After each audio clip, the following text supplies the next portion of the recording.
Animism, from Latin anima, breath, spirit, life, is the belief that objects, places and creatures all possess a distinct spiritual essence. Potentially, animism perceives all things, animals, plants, rocks, rivers, weather systems, human handiwork and perhaps even words, as animated and alive. Animism is used in the anthropology of religion as a term for the belief system of many indigenous peoples. 7. Especially in contrast to the relatively more recent development of organized religions. Although each culture has its own different mythologies and rituals, animism is said to describe the most common foundational thread of indigenous peoples' spiritual or supernatural perspectives. The animistic perspective is so widely held and inherent to most indigenous peoples that they often do not even have a word in their languages that corresponds to animism, or even religion. The term is an anthropological construct. Largely due to such ethno-linguistic and cultural discrepancies, opinion has differed on whether animism refers to an ancestral mode of experience common to indigenous peoples around the world, or to a full-fledged religion in its own right. The currently accepted definition of animism was only developed in the late 19th century, 1871, by Sir Edward Tylor, who created it as one of anthropology's earliest concepts, if not the first. Animism encompasses the beliefs that all material phenomena have agency, that there exists no hard and fast distinction between the spiritual and physical or material world, and that soul or spirit or sentience exists not only in humans but also in other animals, plants, rocks, geographic features such as mountains or rivers or other entities of the natural environment, water sprites, vegetation, deities, tree sprites. Animism may further attribute a life force to abstract concepts such as words, true names or metaphors in mythology.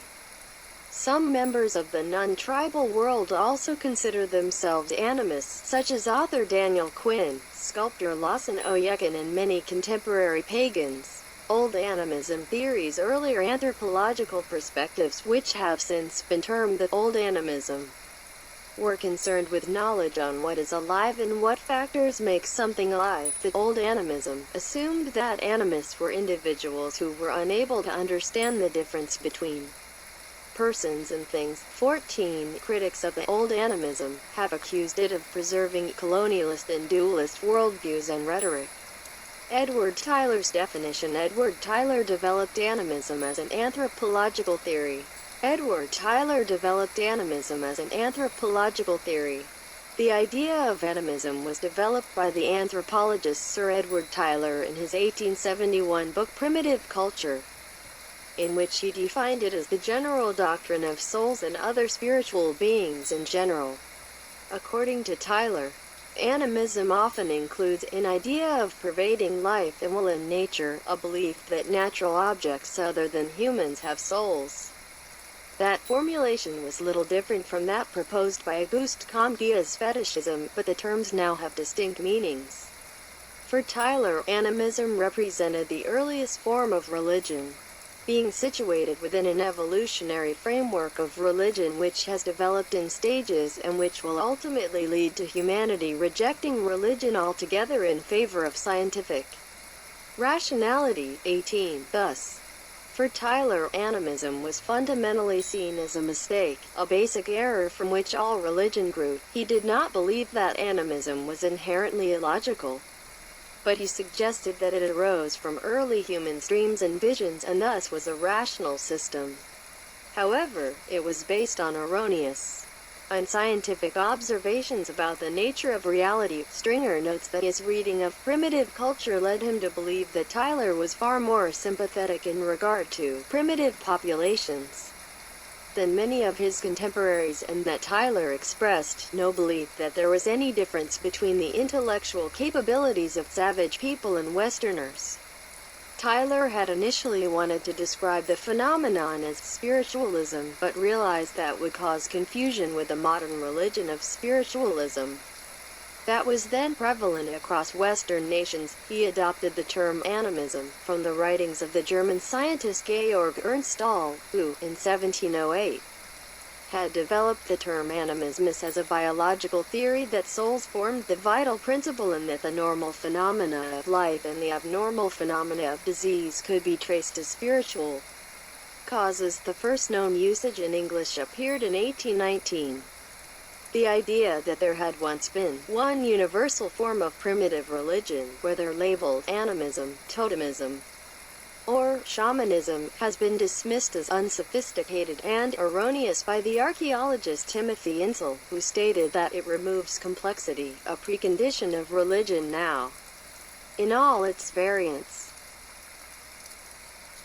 Social evolutionist conceptions. Tyler's definition of animism was a part of a growing international debate on the nature of primitive society by lawyers, theologians, and philologists.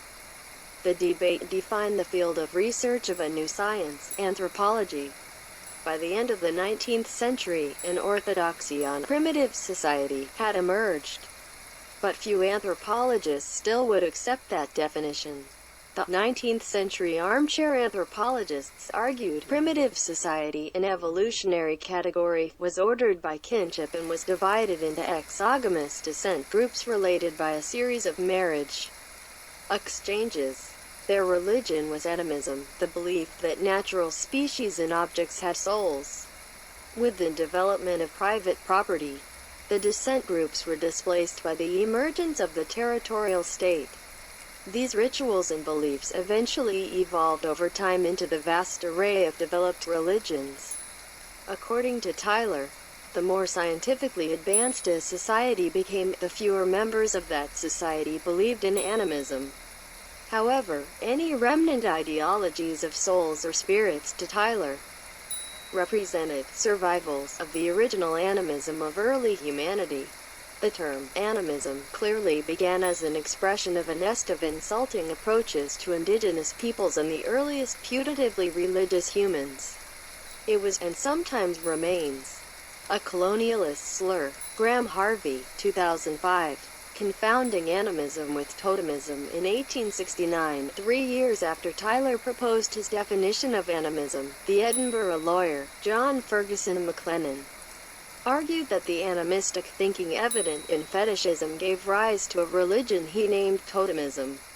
Primitive people believed, he argued, that they were descended of the same species as their totemic animal. Subsequent debate by the armchair anthropologists, including J.J. Bischoffen, Emil Durkheim, and Sigmund Freud, remained focused on totemism rather than animism, with few directly challenging Tyler's definition. Anthropologists have commonly avoided the issue of animism and even the term itself rather than revisit this prevalent notion in light of their new and rich ethnographies. According to the anthropologist Tim Ingold, animism shares similarities to totemism but differs in its focus on individual spirit beings which help to perpetuate life, whereas totemism more typically holds that there is a primary source, such as the land itself or the ancestors, who provide the basis to life. Certain indigenous religious groups, such as the Australian Aboriginals, are more typically totemic in their worldview, whereas others like the Inuit are more typically animistic.